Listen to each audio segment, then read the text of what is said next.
I'm here this morning, looking around. I realized I don't have to do much to introduce you to what the topic is today, or to our speakers. It's not much I can tell you that you don't already know about the enormous drama that's going on between the United States and Mexico over the past year, and continues, of course. The Mexican president is scheduled to be one of the first presidents to come to Washington to meet with our new president. Canceled his visit because of what's happening in U.S.-Mexican relations. We are on the verge of having bids being announced, called for building the wall in Mexico. Deportations seem to be proceeding in unprecedented numbers, and we come to NAFTA, the topic of today, and which Trump has called the worst trade deal ever, and says he wants to either renegotiate it or rip it up, tear it up.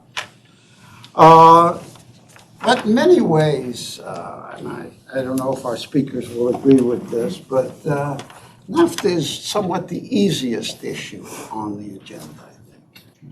Now, what? I see I'm stirring up passions here. Why is it the easiest? Well, first, it was the result of a negotiation. That this was all negotiated, and so opening it up doesn't create any sort of anything new. No one has negotiated over a wall or how to pay for it. But more important than that is the Mexicans are standing ready to negotiate from everything I know. I mean, we'll hear more about that. So with those two to begin with, it should be more of a straightforward process than perhaps some of the other parts of this soap opera that's going on. But today we're going to discuss what the likely alternatives are that might emerge from a renegotiation of NAFTA, and what the implications are for the Mexican economy, the U.S. economy, and perhaps a bit on the global economy. You should have seen Uri Dadush's paper. That's if you haven't gotten it on the way in, you should get it on the way out. The minute I heard that he was writing this paper, I extended an invitation to him to come to the dialogue and talk about it when it was finished, and which he agreed to do, and we're very proud to have published the paper. He also said, though, I don't know anything about Mexico. How can I talk about this to a group of people that have come with a background in Mexico? So I said, we can find someone to talk about Mexico. That's easy. So I decided to really go all out, and I think we got probably one of the people that can talk most effectively, most knowledgeably about the Mexican economy, its relationship to the U.S. economy and all, and maybe even throw in a little political analysis here.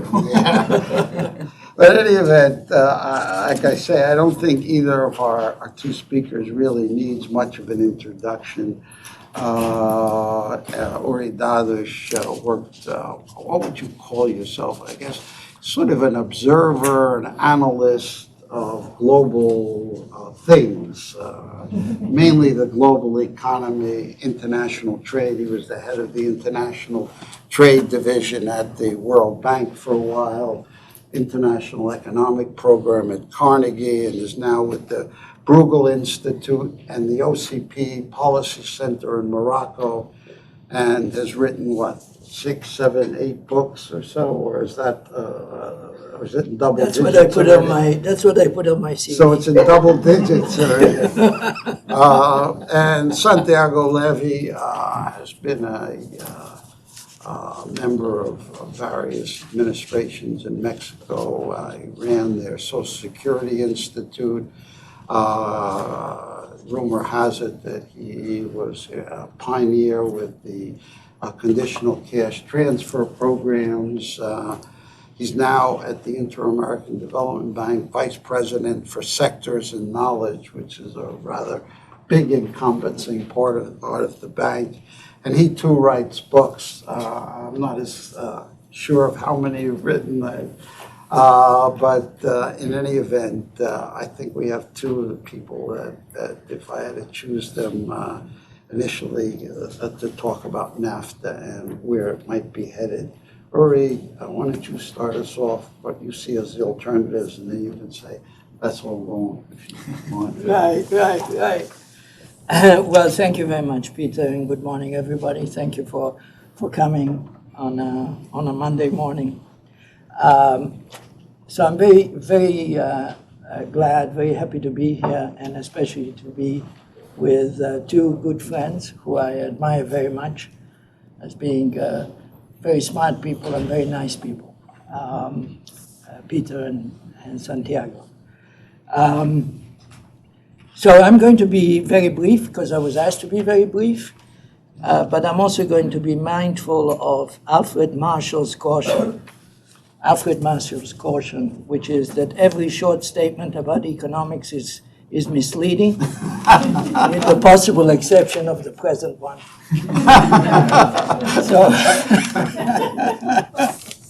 So I'll try to say enough not to be very badly misleading, but not say too much. So by now it's a cliche to say we don't know what's going to happen with Mr. Trump's policies, and that's true of NAFTA as of many other things. And what I tried to do is rather than give another account of, the good things that have happened with NAFTA and some of the bad things that have happened with NAFTA, which is ground that has been covered again and again, is instead to try and think a little bit about the future and how the forces are lining up and to come up with scenarios. That's what I do in this note. And I'll go through the scenarios as I see them. The final objective is to come up with a policy recommendation that is robust to the various scenarios. Okay? You can have a lot of uncertainty, but the policy recommendations can be fairly robust regardless. And I go a little bit beyond the paper. I'd like to start just with a word of background of how we got to a situation where we are challenging one of the largest trading blocs in the world, maybe the second largest trading bloc in the world, and which underpins quite a large part of economic activity in North America. So perhaps simplistically, but I will convey my view that at the heart of this is the fact that American workers, particularly male, less educated, and older workers and their families, have seen very little advance in living standards over the last 40 years or so. U.S. economy has actually grown quite well, but a lot of people in this country have not done well. They have seen declining health and life expectancy, which is one of the most surprising statistics.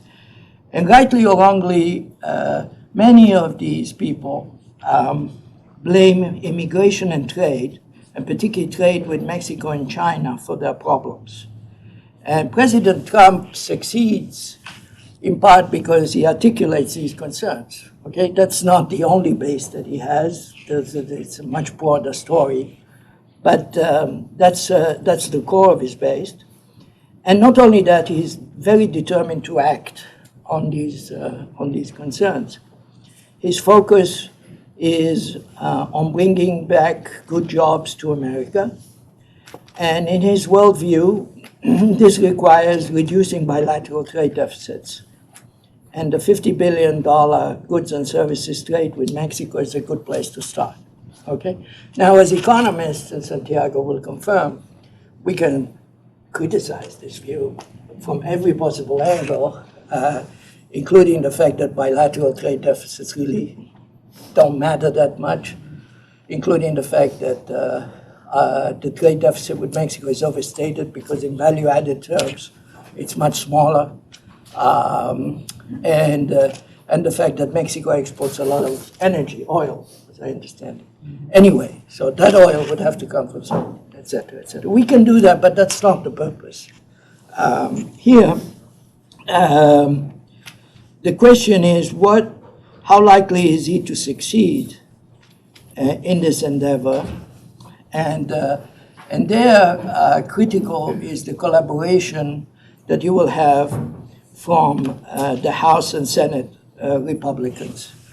Now, there's a lot of debate among legal scholars, very impressive people, about how much authority President Trump has. And indeed, I'm not a lawyer, but reading their things, it's clear that he has a lot of authority, that he can do a lot of things legally, both in terms of temporary defense measures, which are familiar to you, anti-dumping, countervailing duties, Section 201 possibly, Section 301 possibly, et cetera, but he can even exit NAFTA on his own by giving something like 3 or 6 months' notice, if I remember correctly. But yet, Congress in the end has the constitutional mandate on trade policy, and lasting changes depend on Congress. Furthermore, the legal discussion is a little bit beside the point, because in the end, these are big political decisions. And the president has to keep the Congress Republicans on his side, because he's got a much broader agenda than NAFTA. In the Senate, this is particularly important because the Republicans have a small majority, and it's pretty clear that Democrats are going to unite to oppose the president's tax plans, for example. Okay, so he needs all Republicans on board. And I'm not an expert on the US Congress, but when you look at the declarations and you look at the composition, the chairs of the House Ways and Means Committee and the chairs of the Senate Finance Committee and the chairs of the subcommittees on trade, you'll see that you've got, people who support trade, even on the Democratic side, where there are more qualms about NAFTA and trade agreements in general. These are generally people who support trade. Last week, USTR issued a report essentially saying, look, legally, strictly speaking, we are not bound by WTO dispute settlement, if you read the language in the Uruguay round. And this was followed very quickly by the chair of the House Ways and Means Committee, Kevin Brady, and the Democrats' ranking member, Richard Neal, demurring from this position and saying, hey, wait a second, okay, well, we know there are issues. But we don't want to throw away the system. We want to improve the system. So overall, this is quite reassuring for people like me who believe in free trade. I'm not an unqualified believer in free trade. I can see many of the issues that arise, especially the effects on inequality. But overall, I'm a believer in free trade, and that's reassuring for me, except, and this is the last point of background before I discuss the scenarios briefly, except that now there's a new development which is called the border adjustment tax, where trade policy and tax policy have become intermingled.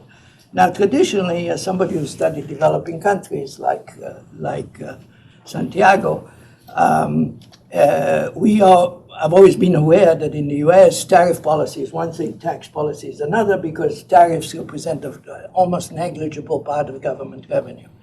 But now with the border adjustment tax, the two are becoming intermingled. And the problem is that the Republicans in the administration have in the final analysis a somewhat inconsistent agenda. They want to cut taxes. They want to increase infrastructure spending. They want to increase deficit spending, defense spending. They have a big deficit, which they're worried about, and they've got bad trends in the deficit with the demographics. They've got a large government debt, much larger than before the crisis, et cetera, and they want to cut that, okay? And so they are looking for sources of revenue. And they're also looking for a way of mediating the Republicans' historical support of free trade, which is reflected in the people that are chairing these committees, and on the other side, the protectionist sentiments of important people in the administration, beginning with the boss. Okay, so the border adjustment tax, which I'll say more about in a moment, is actually a way to sort of mediate all of these things, get a bunch of revenue, but at the same time achieve some tax objectives, achieve some revenue objectives. So that's a problem. Okay, now I want to say a word about scenarios. I'd like to start with some corner solutions. I think it's important to think about the corner solutions. So, which I attribute a low probability to, but it's worth mentioning them. One corner solution is Mr. Trump throws over the table and says, right, 30% tariffs, forget NAFTA, forget the WTO, etc. I think that scenario is very unlikely because there will be a revolt in the Congress. And we already saw a little sample of this when Pena Nieto canceled his visit and Mr. Spicer said they were considering a 20% tax on Mexican imports to pay for the war. There was a revolt in the Congress. There was a big outcry in the Congress. They had to walk it back. So that's unlikely. There's also another corner solution, which is that Mr. Trump sees all the complexities and demurs, okay? That's also unlikely because that's not like him and that's not his track record. The other possibility, which actually Santiago and I were discussing before we came in, which is not to be excluded, is that his political capital becomes eroded. Yeah? One mistake, another mistake, another mistake. The capital becomes eroded, and he may want to make the change, but he's not able. He's not able to push his agenda. Those are corner solutions. I'm not going to say any more about them. I think overall, these are low probability outcomes. What are the high probability outcomes? Not high, but plausible scenarios. So there are three, which I set out in my paper.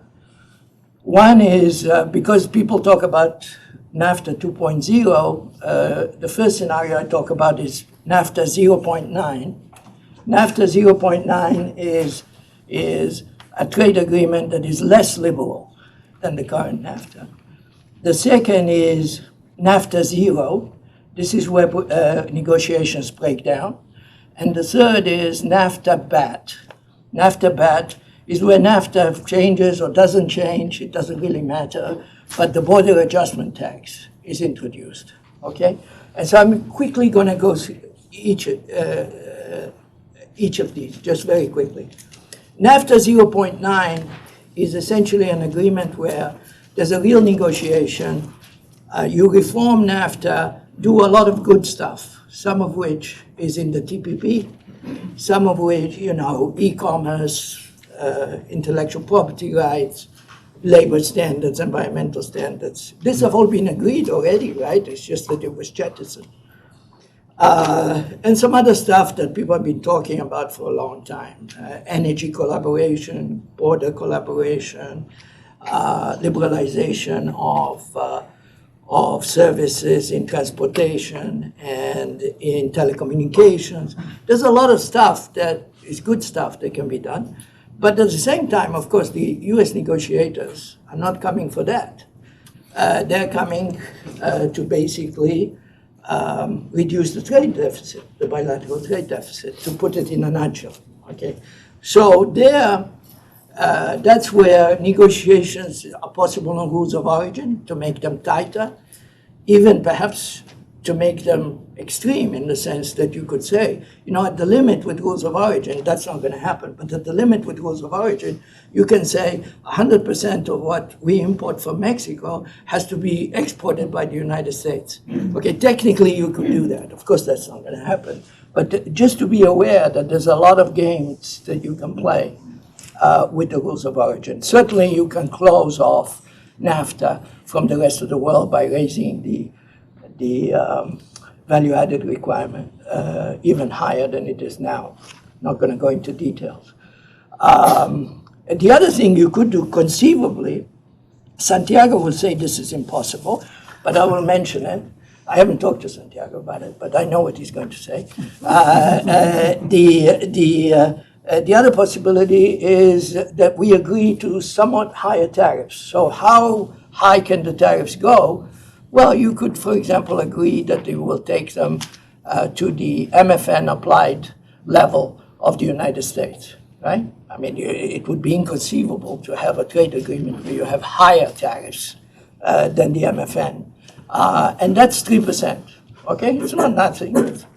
So we could have an agreement where the new tariff schedule between Mexico and the US has 3% tariff both ways. And that'll be declared as a victory, a political victory, etc. I think it's unlikely. I think you get enormous resistance, not only on the Mexican side, but on the congressional side for that. Okay, so that's NAFTA 0.9. NAFTA 0 is, in a sense, the most rational outcome in the current circumstance. You have two trading partners that are negotiating that have 180 degrees objectives, okay? One wants to have more integration, Mexico. The other wants to close down, okay? What's the natural outcome? The natural outcome is they fail to agree, and NAFTA breaks down.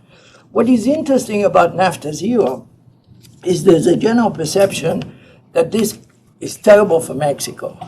But the United States, big economy, etc., there'll be only a small impact on the United States. It's true that it will be very bad for Mexico, but it's also true that it's going to be very painful for the United States, not at the aggregate level. Frankly, there's virtually nothing. I'm a macroeconomist as well. There's virtually nothing you can do to the U.S. economy that will show up in the statistics. I mean, at one point we had Hurricane Katrina that wiped out New Orleans. It never turned up in the national income accounts. This is a major city,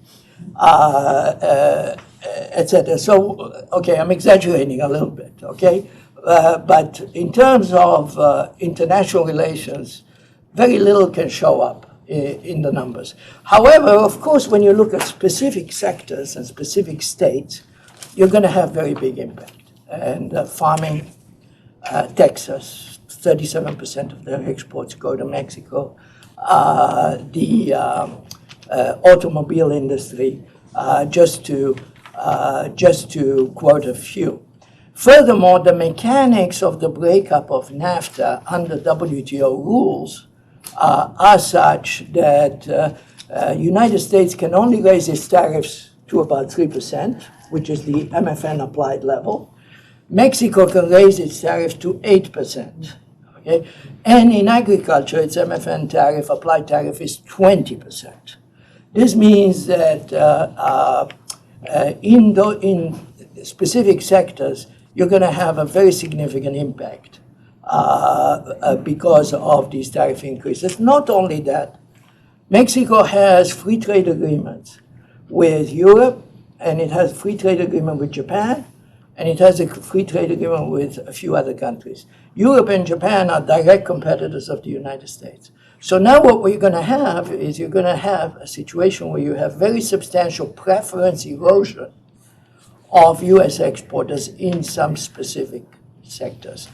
In the case of in the case of agriculture, as we know, there's lots of agriculture in Latin America. And there's very little reason why, as far as I can tell, why Mexico could not buy a lot of agriculture from Brazil or Argentina or Chile, for that matter, etc. And then the interesting question is, suppose you went to NAFTA zero, would the trade deficit of the bilateral trade deficit decline? My forecast is no, it will not decline.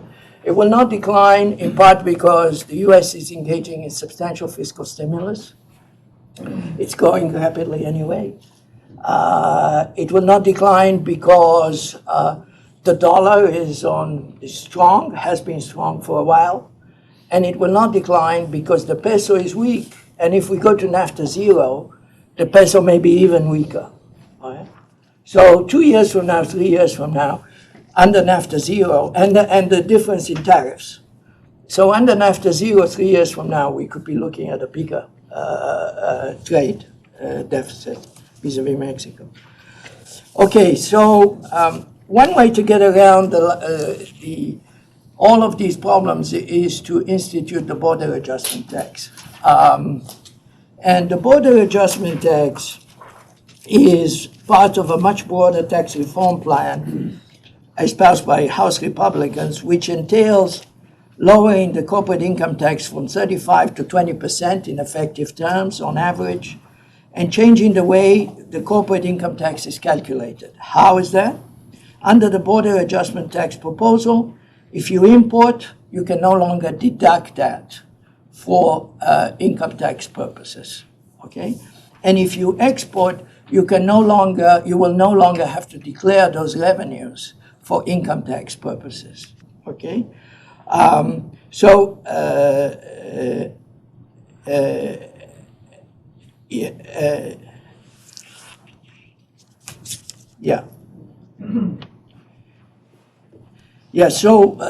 go through a simple mental exercise.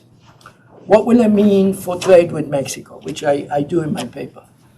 So U.S. exports about $250 billion, or imports about $250 billion from Mexico, and exports less.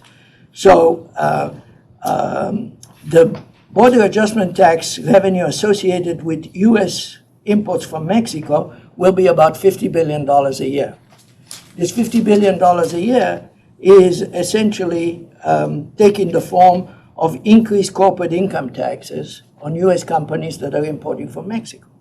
All right? On the other hand, the U.S. government will subsidize U.S. exporters selling in the Mexican market to the extent of $40 billion less, because they export less than they import. And that subsidy takes the form of tax breaks, corporate income tax breaks. That's the way it works. All right?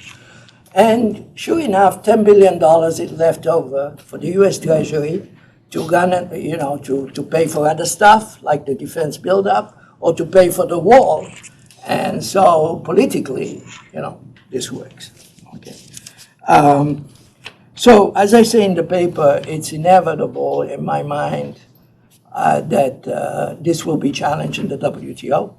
This represents a 20% tariff and a 20% export subsidy. It will be challenged in the WTO, and of course it will hurt everybody. It will hurt the United States. It will hurt American trading partners. It will hurt Mexico.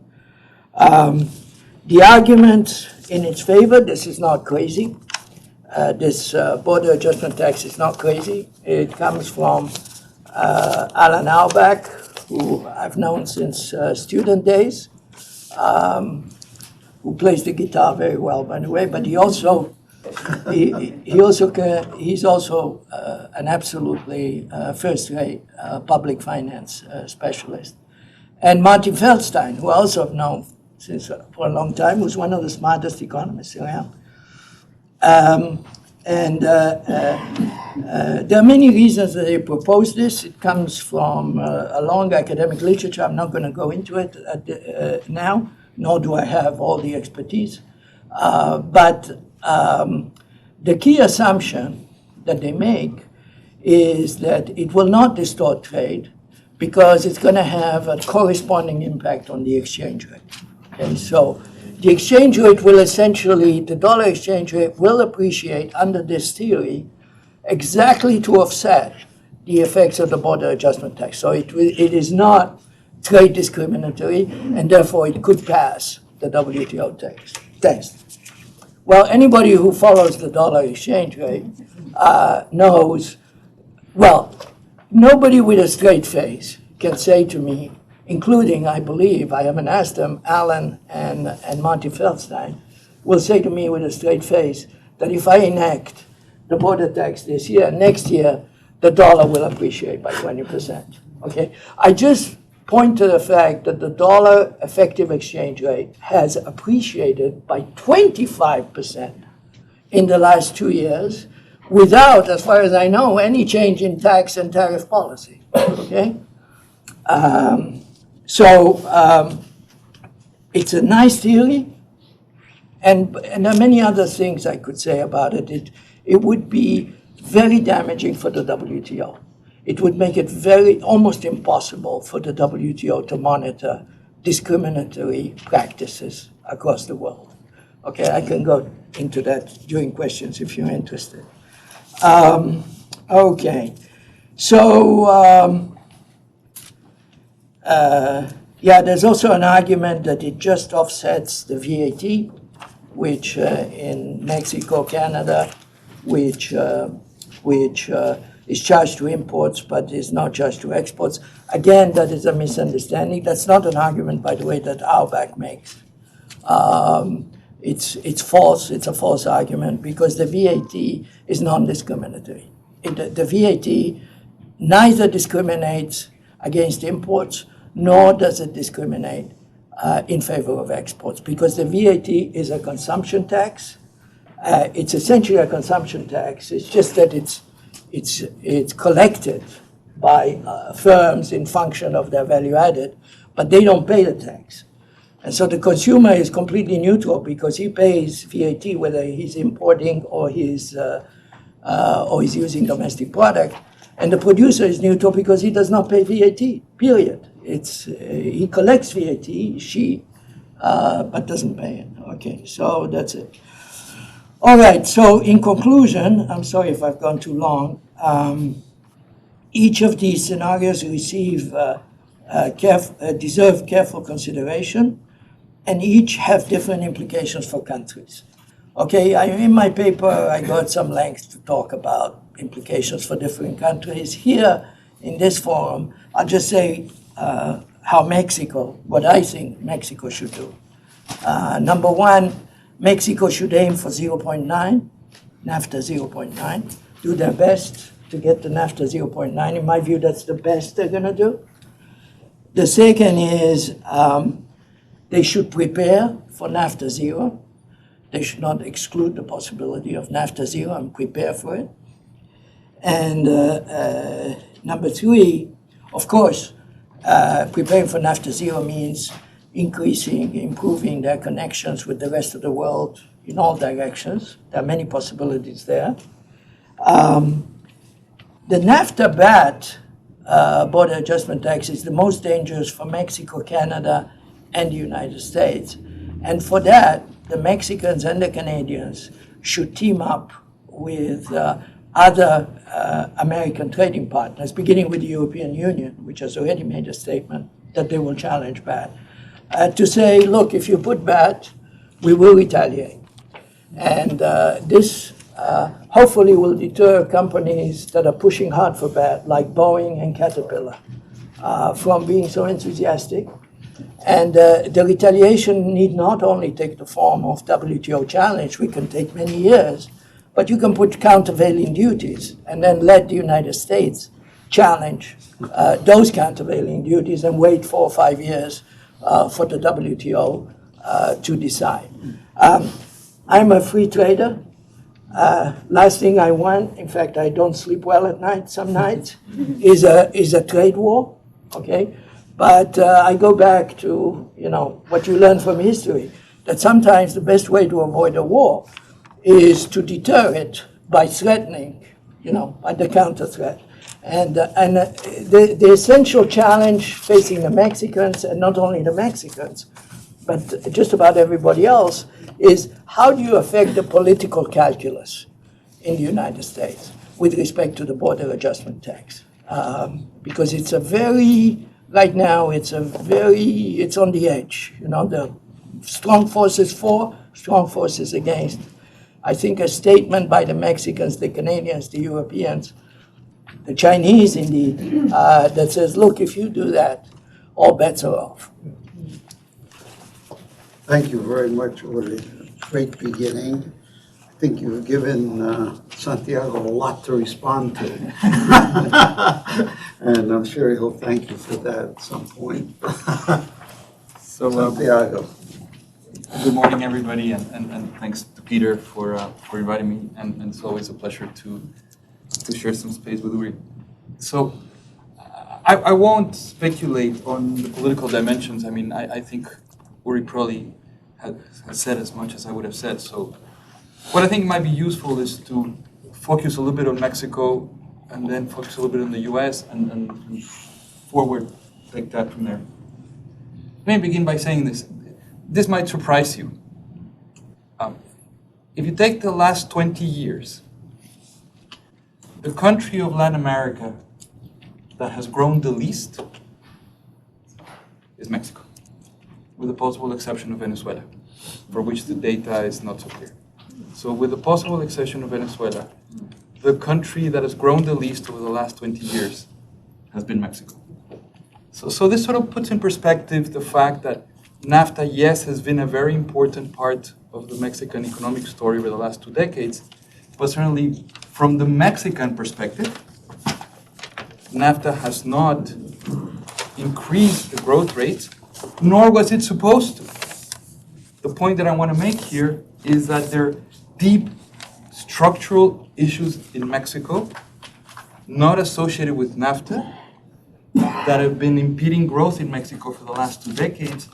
And in a way, all this discussion runs the risk of distracting Mexico's attention from those deeper things that have been stopping growth for the last 2 decades, unfortunately, into what was a solved issue, which has now been opened again. So that's kind of a first observation. Of course, the counterfactual, what would have been Mexico's growth without NAFTA over the last 2 decades, is very difficult to put together, but the answer is probably would have been even less. And the reason is that NAFTA represents the sector of the Mexican economy that has firms with the highest productivity. So if now the firms with the highest productivity in Mexico, which are the exporting firms, get smaller because they export less, then productivity in Mexico is going to be less and growth in Mexico is going to be less. So the counterfactual is difficult, but clearly if NAFTA disappeared, and this is not a forecast, it's just simply a logical statement. If NAFTA disappeared, this would be problematic from the point of view of growth in Mexico. What if it did? I think Uri just sort of said what would happen. 2 things would happen at the same time. Trade between Mexico and the United States would probably go back to rules under WTO. So that's the most favored nation tariff.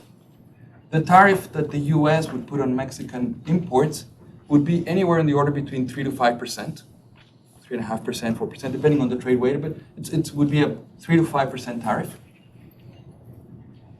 If you look at the exchange rate between the peso dollar from the day of the election to today, the exchange rate has depreciated more than the 3.5 to 4% tariffs that would represent. So Mexico is today more competitive vis-a-vis the United States than it was before the election, and this is basically a result of exchange rate movements. The point that I want to make here is that if NAFTA disappeared and you went to most favored nations, yes, tariffs go up, but, and Uri mentioned this, but this is an important point, the exchange rate would also respond.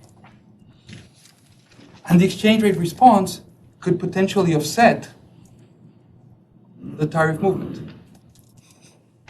So you might end up with an even bigger trade deficit from the perspective of the US after NAFTA has disappeared, because the exchange rate response and the uncertainty associated with it. From Mexico's point of view, NAFTA is really two things. NAFTA is a series of institutional arrangements that provide mechanisms for dispute settlement, for resolving disputes between investors, and for norming certain relations, and tariff preferences. Part of NAFTA can be replicated by domestic legislation. The part associated with tariffs cannot. Or certainly the part associated with investment protection legislation and stuff like that can be substituted in part by domestic legislation. So under the NAFTA zero scenario that Uri was sketching, the Mexican response would be legislate everything else that is not associated with US tariffs. Yes, you will lose the tariff preferences. You might make them up, in fact, through the exchange rate movement. And that scenario will be very noisy initially, lots of volatility in the exchange rate, lots of volatility, but it's in a scenario that eventually growth will pick up. What is not good is the scenario of continuous uncertainty, because that will slow direct foreign investment, and that will put everybody's plans up on hold. So the best thing that would happen is, from the point of view of Mexico, is whatever the outcome is going to be, that outcome is determined and is resolved, hopefully within the course of this year, so that the uncertainty doesn't carry permanently, which would be much more costly. Let me say a few words from the point of view of the US. Uri said the objective of these things, of renegotiating NAFTA from the point of view of the US would be to bring the trade balance down to zero, or to equilibrate the trade balance between Mexico and the US, whatever the number. It might do that, unlikely, it might do that in Mexico-US trade. It might not do that in the aggregate US trade deficit. Because the aggregate trade deficit in the United States has to do with mostly the fiscal position of the US government and the level of savings and investment in the United States. So what this would do is really just change the composition of the trade deficit in the United States. The trade deficit with Mexico would be smaller, but the trade deficit with other countries would be bigger, unless either the fiscal deficit in the US goes down or savings by domestic households in the United States go up. It's unclear why it's better to have a trade deficit with other countries than with Mexico. But in any event, what this would do is mostly change the composition of the trade deficit rather than changing the aggregate level of the trade deficit. Some numbers. Uri mentioned the figure of $50 billion trade deficit of the United States vis-a-vis Mexico. Roughly, the US GDP is about $18,000 billion, $18 trillion. So what we're talking about here is a trade deficit from the point of view of the US, which is 0.3 of GDP, 1/3 of 1% of GDP, slightly less. Not 3%, but 1 decimal point further. So it's unclear whether you're going to go through this major adjustment for the equivalent of 0.3% of GDP. Which brings the point of there is a legitimate issue associated with lost jobs in certain areas. Whenever there is trade, there is lost jobs here, there are lost jobs gains there. The issue is the instrument that is being pursued to help a subset of workers in the United States that have been negatively affected by trade the right instrument? And are the costs to both countries larger than the potential benefits that could be achieved by the use of this particular instrument? Let me just stop there in terms of the Mexico-US. Ideally, what would happen is what Uri said, NAFTA 0.9. There's some renegotiation of NAFTA. There is room to include things that were excluded 2 decades ago, energy, e-commerce, further protections. There are certain things that from Mexico's point of view, I think should not be done. Certainly, they should not put any clauses associated with exchange rates into the trade agreement. The flexible exchange rate in Mexico has worked very well for the last 2 decades. We shouldn't fix something that is not broken. In fact, it has allowed Mexico to absorb shocks. Last point, if the third scenario that Uri sketched is the scenario where things end up, NAFTA becomes basically irrelevant. The border tax adjustment scenario is not a Mexico-US issue. The border tax adjustment scenario is a US versus the rest of the world trading issue. Mexican issues in there will be really very minor. And the Mexican response will be minor, I don't want to use the word irrelevant, but really minor, because this will affect trade flows vis-a-vis Europe, Japan, China, and the rest of the world. This will be a major, major change. So coming back to NAFTA, ideally, pragmatically, in the next 6-7 months, some NAFTA 0.9 can become 2. But in the meantime, Plan B must say that if NAFTA 0, in Uri's word, is there, Mexican legislation can substitute part of the institutional arrangements associated with NAFTA, and then the exchange rate might do the other. Thank you very, very much. This is all very enlightening. I wish we could sort of convey this to people making decisions. But let me just start off the question, the answer. I have 2 questions that may show my ignorance. One question is for Uri, the other for Santiago. Uri, if trade deficit is the focus of what the U.S. is talking about, and let's assume that it's not sort of economic issues that are shaping the response on both sides, but it's the politics of, appearance and theater and all the good things that politics and bad things that politics are made of. Is there any way for smart negotiators from the U.S. and Mexico to sit down and say, what can we do to begin to reduce the deficit?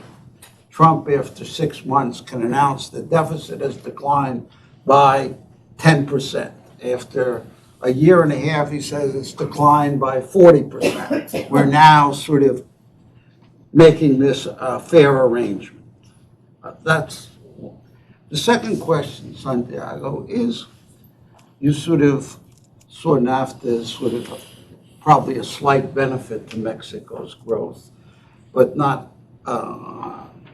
Question is, was Mexico essentially given the opportunity to avoid reforms precisely because NAFTA was introduced? In other words, while other Latin American countries, you can name them, had to go through a difficult reform process to recover after the 1980s lost decade, Mexico was presented with NAFTA and allowed to essentially take the benefits of NAFTA and avoid reforms. And then maybe taking NAFTA back will sort of promote.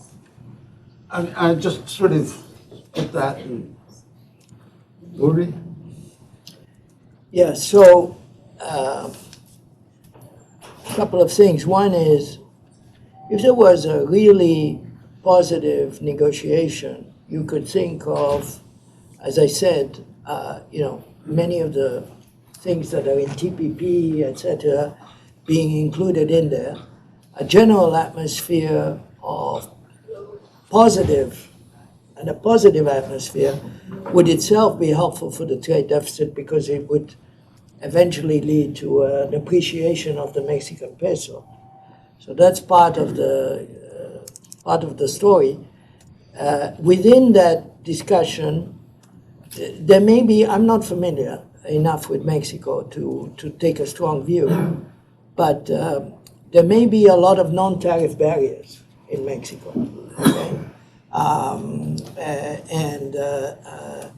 I know that that's the case in China. I've never studied the Mexican trade case in any detail.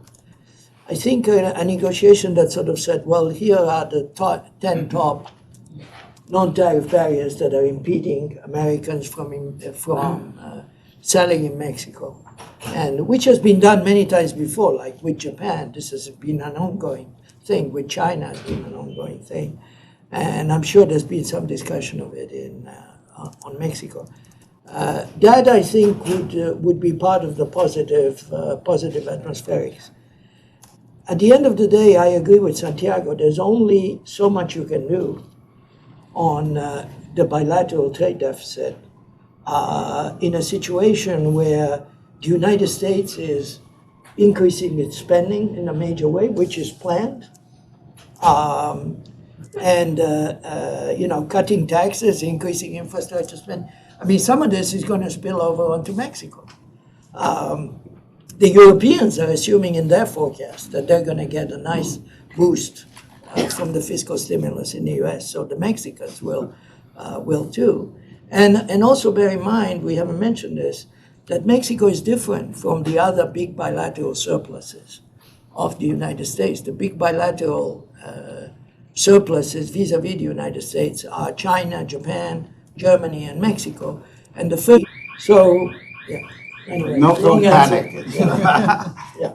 There's a problem with our door lock. Peter's question is extremely difficult to answer, because in the end what Peter is asking is the political economy of reform in Mexico. If you think back to the Mexican peso crisis of 94, 95, since then there's been a major effort of macro stabilization in the Mexican economy, by and large successful in terms of bringing down inflation, getting the fiscal deficit down, and sort of improving the macroeconomic scenario. There's been an important set of reforms, of which NAFTA is part of, because you did have to reform the trade regime. Peter's question is, was the sequence right? And had you left the reform of the trade regime to a later stage and started reform of domestic issues, would Mexico have been better off? I don't know how to answer that. Well, But- if you don't, nobody does. But the point that you made is,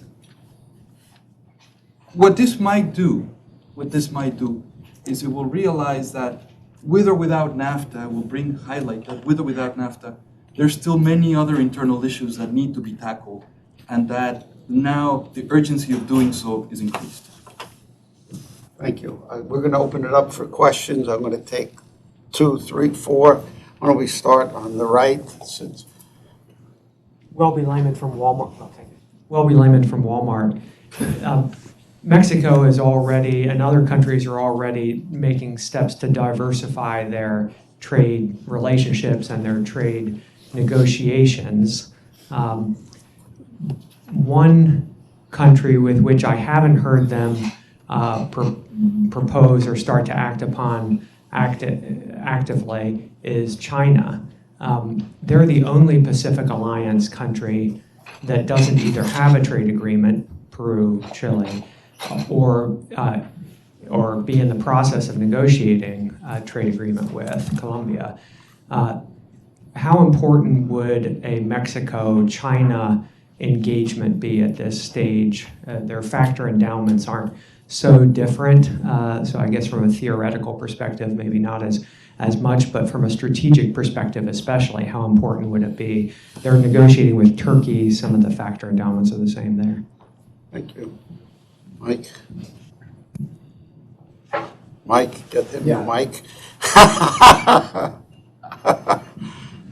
Mike Zedek, PBS Online News Hour. One small technical point. You keep discussing the overall trade deficit, as does the president. But isn't the trade deficit in goods? And the fact is that the United States has a surplus in services, and some of these arrangements could mess that up. And the second thing is, you haven't discussed Mexican politics. The current president popularity rating is 10 points ahead of Trump's. In other words, he has 12.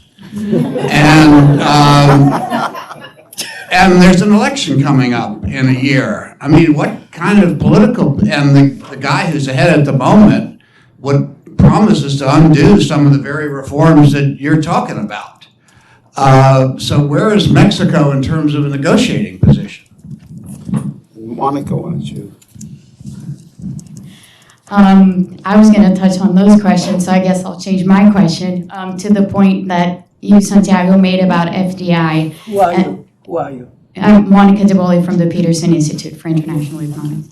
And my question is, under any scenario, or in other words, under any of the scenarios, but especially the ones where NAFTA actually goes ahead in some form, call it NAFTA 0.9 or anything else, wouldn't the uncertainty aspect that you mentioned still be there, given the haphazard way in which the U.S. administration behaves? And would that be enough of a deterrent, let's say, from the FDI perspective and the FDI that Mexico receives from other countries, for Mexico to really have a very, very tough stance and perhaps be really ready to walk away under even a situation where NAFTA 0.9 is on the table? Why don't we take these three? I see a number of other hands up, but let's take these three. Anything with Mexico, you should answer. Wherever anybody said Mexico, it should be And something. anything about NAFTA, you should Yeah, right. Yeah. So You go ahead. I'll Yeah. leave the China question to Uri.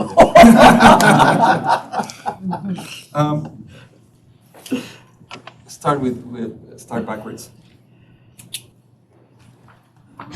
Uncertainty is not a good friend of long-term plans and long-term investment. I think there are two sources of uncertainty right now.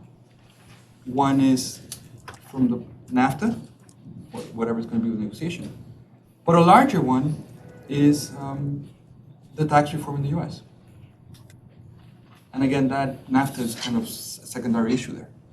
A lot of firms will determine their investment plans or expansion plans and their sort of, their medium-term growth strategies depending on whether the cash flow tax with the tax border adjustment or without the border adjustment, or at the end of the day, what will that do? And I think that's kind of a source of uncertainty that's there. I think that uncertainty is going to be inevitable for the next 6 months. And hopefully, over the next 6 months, there'll be some clarity. Just Friday, Secretary Ross made some statements about his views of where NAFTA would be doing. And it was extremely interesting to see that as he was saying, look, it's more a NAFTA 0.9 scenario along the lines of what Uri was saying. We revised rules of origin and all that. As he was speaking, the exchange rate was appreciating. The peso with dollar exchange rate was appreciating. So that can happen, and that uncertainty can be solved in 6 months. And this scenario that Uri said is a livable scenario. On the question about I don't want to speculate in Mexican politics, but clearly a prolonged uncertainty would not be welcome. Even putting away the Mexican election, simply having investment plans postponed by many firms is not good, either for the firms, for Mexico, or for the US. So hopefully, again, this can be solved in the next 6-7 months. Uri raised an issue which is important, which is the legal aspect of this.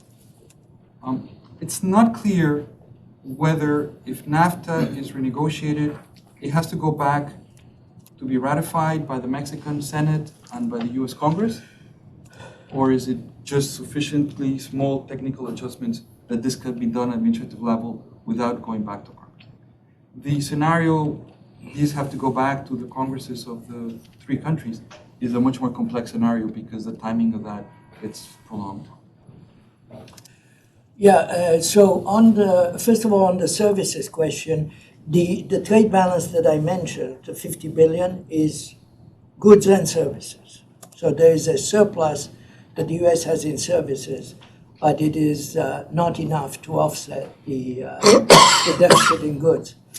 So the 50 billion is net of those two. But related to that, I mean, behind your question, there's a very important point, which is, the U.S. is highly competitive in the industries of the future. And how did that happen? All right. Check out the furniture business. We're still breaking it in. Get some data, It's very competitive in the industries of the future: business services, IT, entertainment, advanced weapons, you name it, any number.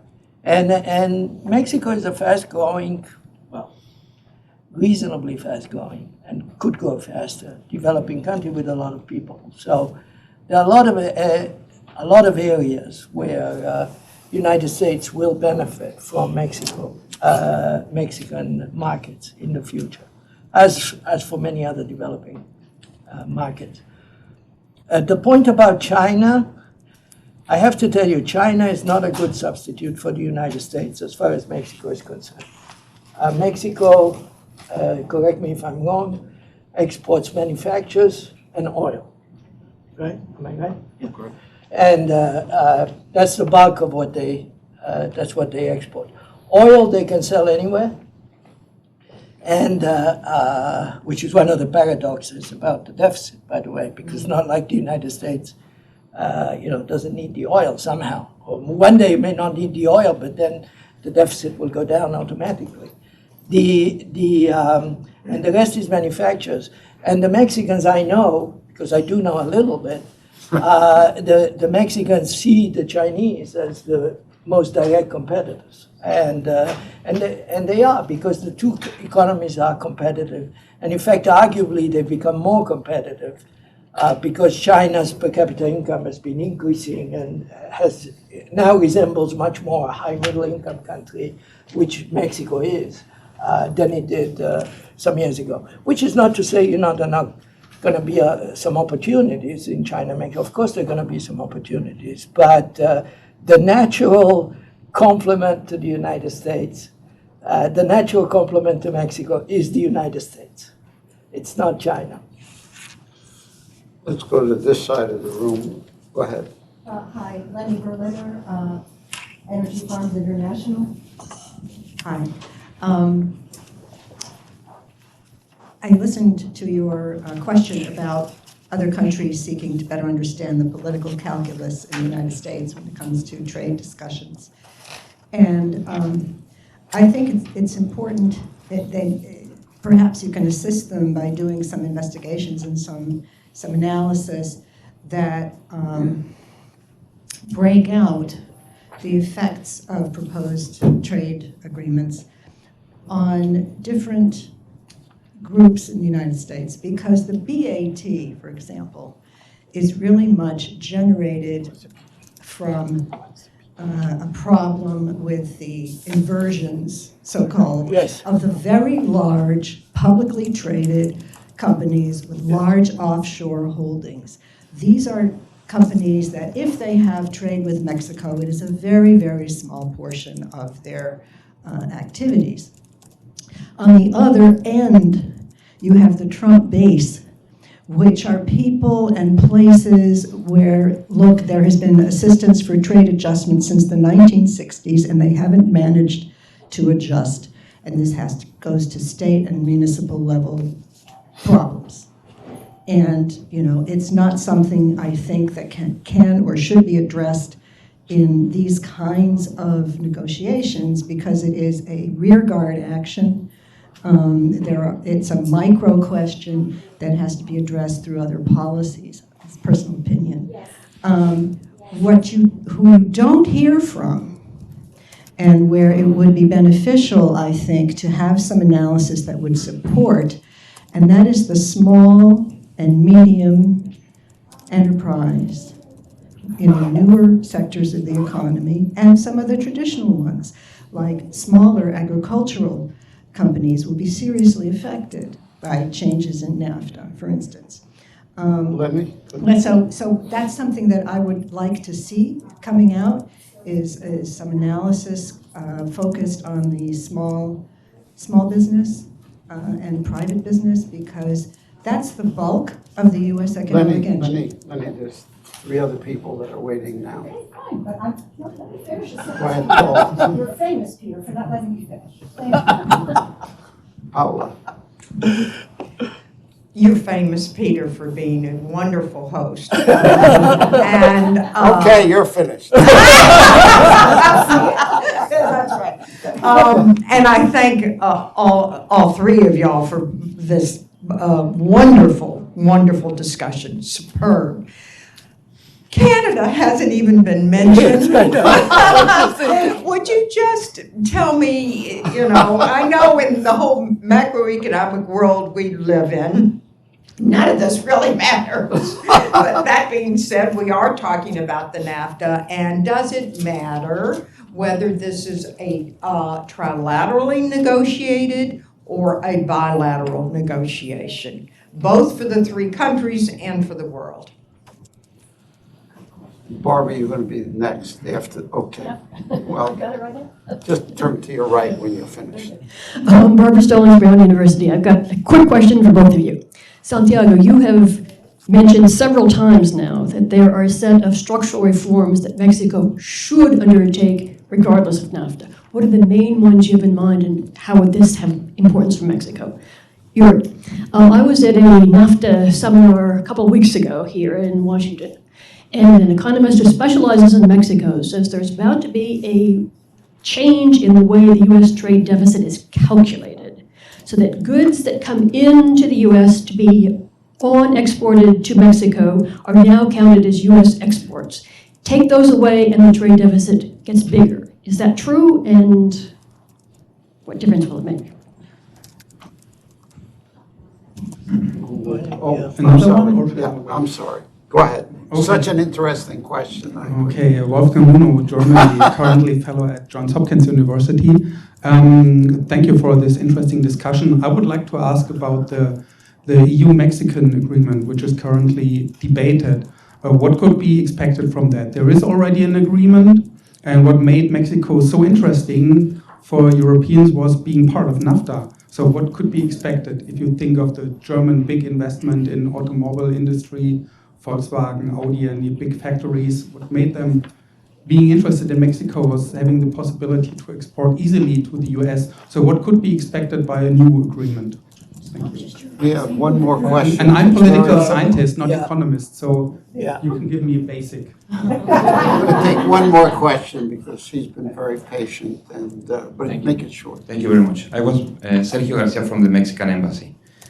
Very interested in the sequence about reforms and growth and the comparisons with Latin America in terms of growth in the last 20 years. So my question is, how do you think, Santiago, that the current uncertainty environment is having an impact on the potentials of the Mexican reforms that were undertaken at the beginning of this administration? And if we conclude that there is a significant impact in unlocking the ability of growth that those reforms were targeting, what lessons do you think we can draw from the Latin American experience in the last maybe 15 years in terms of sustained growth? And I'm thinking about formality, labor formality, maybe wages. Maybe you can give us a comment on that. Thank you very much. Thank you. So is she still there? No. Okay. Well, then I want to answer. Paula's question. I know even less about Canada. Okay, what I know about Canada comes from my sister-in-law, and she lives in Montreal. She's an architect, by the way, so she can't tell me very much. But the main point, as I understand it, is if NAFTA is revised in a major way, then basically the only way it continues with Canada if there's a separate trade agreement negotiated with Canada. And my understanding is that the old Canada-US bilateral trade agreement never lapsed. It was sort of put on the background, so could be revived. Something like that could be revived. And that, I think, is the most likely scenario certainly under NAFTA 0. And under NAFTA 0.9, I think it probably depends on how significant the changes are. If the changes are very significant, there are big changes in the tariff schedules, I suspect that there's going to have to be a separate renegotiation, which is bilateral with NAFTA. I haven't looked at the three-way links. I'm sure that they're very important in automobiles, for example. The entire supply chain. Yeah, the entire supply chain. So that would be disruptive of that particular supply chain, and I'm sure there are others. Then there was the question on the re-exports. Yes. So this is, in my view, political to a large degree, this redefinition. I mean, if you're going to take out re-exports from your trades, from your exports, then that's fine so long as you take out imports that are sort of very quickly re-exported, okay? And so on net, it's not going to have any effect on the aggregate balance. But of course, in some specific instances, there's going to be more re-export than others. And so it appears that in the case of Mexico, there is more re-export from others. But this, from an economic point of view, just goes back to Santiago's point, that what really matters in the end is the aggregate trade balance of the United States. And changing that statistic will not change anything in the aggregate trade balance, but it'll make it politically more plausible to attack Mexico. All right? What's the other question? The other question on the EU. Yeah.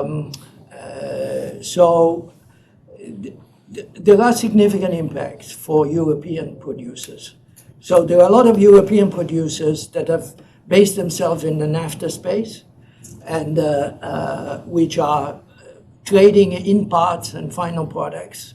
And of course, they will be affected and several of them have a big base in Mexico.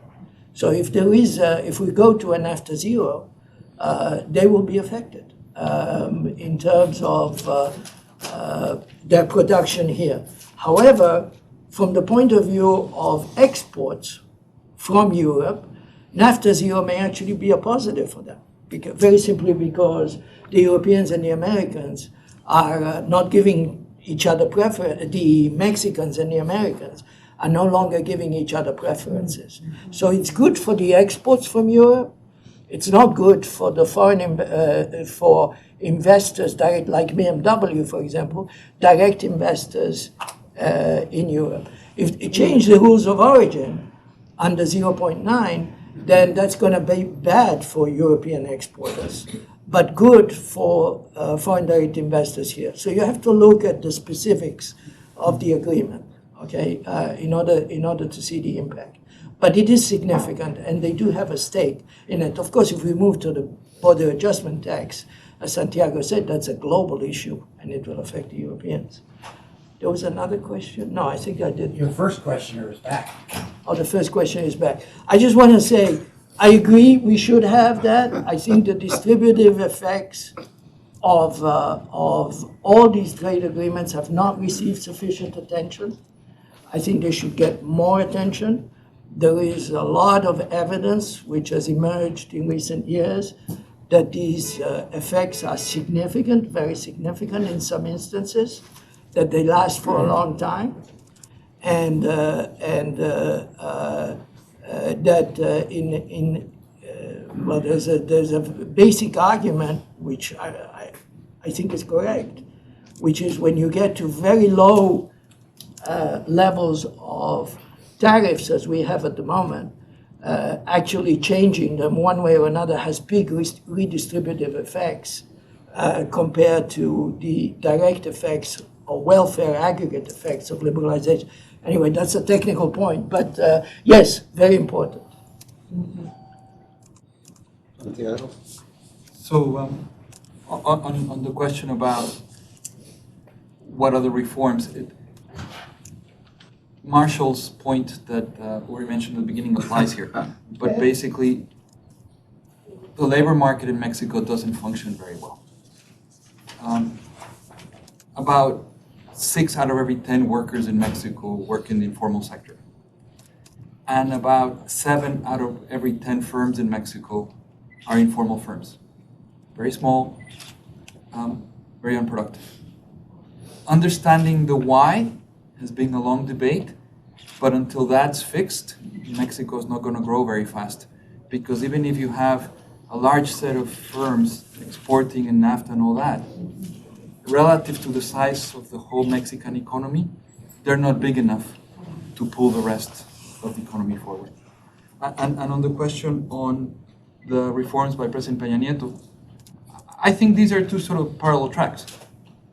If you take sort of the 3 main reforms on energy, telecommunications, and education, those 3 areas can continue on reforming and consolidate the reforms in the next 2 years that are left in his administration. This is parallel to whatever eventually is renegotiated in the context of NAFTA. Neither energy was part of NAFTA, so the reforms of energy can continue without NAFTA, nor the education reforms, anything of that had to do with NAFTA. So there's room to continue to consolidate that, and that'll be all to the good. And lessons from Latin America, Santiago? Lessons from other growth experiences compared to Mexico in the last 50 years? Well, Latin America is not a good place to look for good lessons on growth. But countries that have done better institutionally, Chile is probably a good example, have certainly done better in terms of growth. And there's a lot of the work on institutions that could also be profitably reformed as part of, preparing for faster growth ahead. I want to thank you, Santiago, Uri, terrific. I hope everyone reads the paper, and we're going to keep this up. I mean, this is an important issue, and we've only touched the surface, I think. I mean, no criticism of your paper. Thank you. Thanks for organizing.